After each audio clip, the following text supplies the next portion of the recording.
السلام عليكم. انا الدكتوره العرش حنان، اختصاصيه في الامراض التنفسيه بمدينه الدار البيضاء.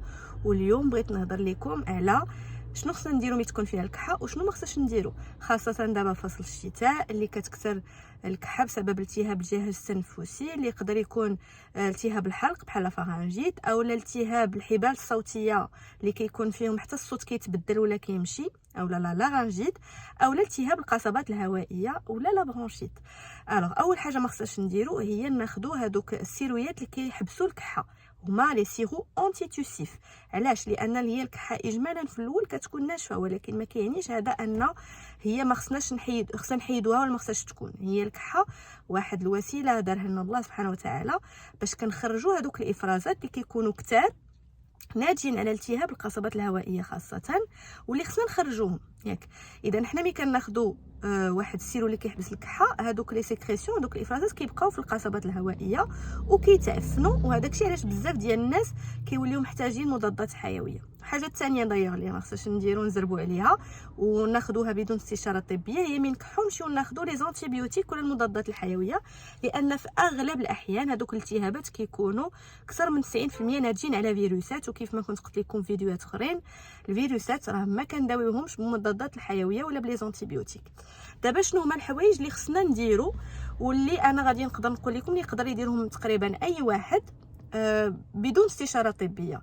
هما الحوايج اللي طبيعيين يقدروا يكونوا في الكوزينه ديالنا، اولا نقدروا نشريوهم من عند العشابه، الناس اللي كيبيعوا هذوك النباتات اللي هي كتريح الجهاز التنفسي، ولا لي بلانت ابيزونت بور لو سيستيم ريسبيراتوار اللي هي معروفه من زمان. نقدروا يا اما نشربوها في دي تيزان، يعني مثلا نديروا المطايب ونرميو فيهم هذوك النباتات ونشربوهم، او لا نقدروا نرميوهم في المطايب كيغلي ونشموهم، لان حتى ملي كنشموهم كيريحونا من ناحيه الكحه. او لا بعض المرات كنقدروا نلقاوهم في دي بوم او لا بحال دي كريم اللي كيدهن بهم الصدر والظهر وكيريحوا الكحه، ولكن هادو كيكون فيهم الزيوت الاساسيه ديال هاد لي بلانت، يعني لي زويل اسونسيال. الوغ الطريقه الاولى اللي هي لا تيزان ولا لانفوزيون، كنقدروا نستعملوا فيها نباتات بحال الزعتر لو تان، كنقدروا نستعملوا فيها نباتات بحال لوكاليبتوس، هو معروف بزاف انهم هادو معقمين الجهاز التنفسي وكيريحوا في نفس الوقت هذيك الكحه اللي كتكون ناشفه. كنقدروا نرميو فيهم حتى لي كلو جيغوفل او القرنفل، لا باديان حتى هي ولا باديانه لا نيس ايطوالي، او لا حتى القرفه.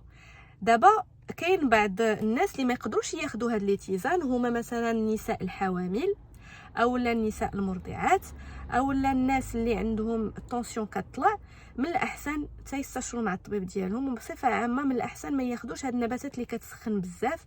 يقدروا ياخذوا مثلا دي تيزان مثلا عاديين بالبابونج ولا بالويزه ويزيدوا فيهم شويه ديال سكينجبير مطحون او العسل او شويه ديال الحامض اللي فيه حتى هو الفيتامين سي اون بلس.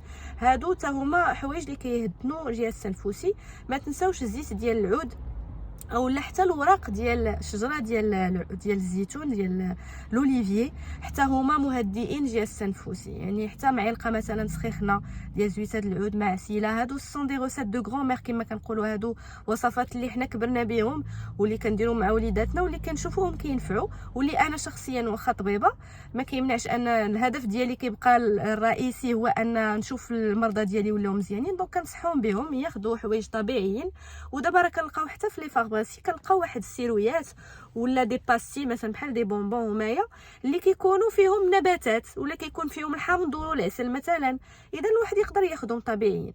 دابا بالنسبه للطريقه الثانيه، تقدروا تغليو الماء وديروا فيه هاد النباتات اللي قلت، مثلا الزعتر، فليو، لوكاليبتوس،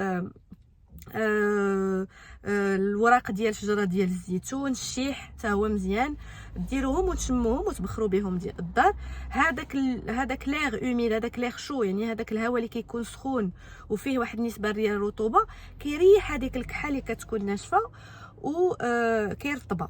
دابا بالنسبه للعمليه الثالثه اللي قلت لكم هي هادوك لي بوم ولا اللي كيتسموا لي انونغون او بحال اون كريم، هي اللي كيكون فيها الزيوت الاساسيه. الوغ الا عقلتوا شحال هادي كان واحد لا كريم سميتها فيك، كانوا كيديروها لنا فاش كنا صغار ملي كنكونوا كحو، كيكون حتى الكبار كيديروها للصدر ديالهم والظهر خاصه، وكتريح خاصه ديك الكحه الليل اللي كتعذب. دابا مالوغوزمون هذاك فيك ما بقاش كيتباع. كاينه واحد l'alternative باش انا ما نسماش كندير الاشهار، ما كاينش فيك في المغرب، داكشي اش كنقول السميه ديالو. كاينه واحد l'alternative كتباع في لي بارافارماسي بالنسبه للوليدات الصغار ولي بيبي، كتبدا بيغ. انا ما نقولش السميه كامله لان الهدف ديالي ماشي باش ندير الاشهار، ولكن هذا سي لو سول برودوي كي اكزيست. سي ان بوم اللي فيه لي زويل اسونسيال بواحد النسبه اللي ما كضرش لي زونفون ولي بيبي، وكدهنوا ليهم الصدير والظهر ديالهم وكيباتوا مرتاحين. فريمون هذيك الكحه ما كتبقاش معذبه، وحنا كنعرفوا بان الكحه بالليل فين كتجاد. دابا بالنسبه للناس الكبار، يقدروا يصاوبوا هذاك لو بوم، هذاك لا كريم. كيفاش يقدروا؟ الا كان بغاوه يكون سائل، ياخذوا غير مثلا زويته العود اولا زويته مثلا ديال لاموندوس. انا كنصح بزويته العود لان زويته العود اصلا هي مريحه للجهاز التنفسي. ويزيدوا عليها ياخذوا القطيرات ديال الزيوت الاساسيه. كاين الويل اسونسيال ديال الغافين ساغا اولا زيت الاساسيه غافين ساغا، تكون بيو. تقدروا ديروا 4 القطيرات في 4 ديال المعالق ديال زويته العود، اولا زيت ديال النوا كوكو حتى هي مزيانه.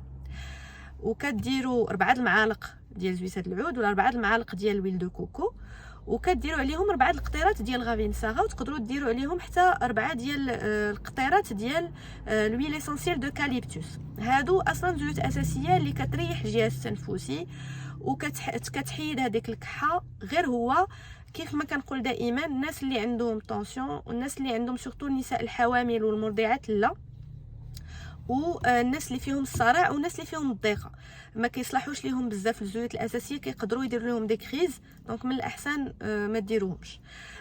شنو كيبقى اخر؟ كيبقى واحد جوج حوايج هما كاينين في الكوزينه ديالنا عند كلشي، وهما معقمين الجهاز التنفسي من الدرجه الاولى، وكيريحوا بيان سور من الكحه وكيرطبوا هذوك الافرازات باش كيقدر الانسان يخرجهم.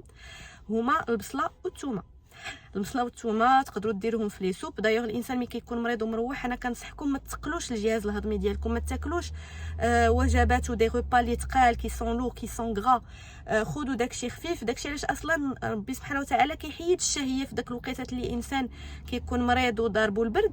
هذاك الشهيه كتمشي راه ماشي لسبب ما، لان خاص الانرجي كلها والطاقه كلها ديال الجسم تبقى مسخره المناعه، ما تمشيش للجهاز الهضمي. داكشي علاش كيجي العيا باش نرتاحوا، وكتجي فقدان الشهيه باش الجهاز الهضمي يبقى خفيف والطاقه ديالنا كلها تمشي للمناعه.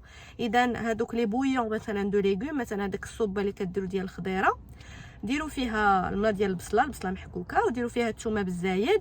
كاين عاوتاني حنا كناكلوا الحسوه ولا الدشيشه حتى هي، طيبوها بالماء ديال الزعتر مثلا وديال الفليو، وزيدوا فيها الماء ديال البصله، وديروا فيها الثومه بالزايد، زويته العود، عسيله، وان شاء الله ما يكون غير الخير. وكما كنقول لكم دائما، الله يحفظنا ويحفظكم جميعا، والله يشافي الجميع، والله يخفف على الجميع. شكرا.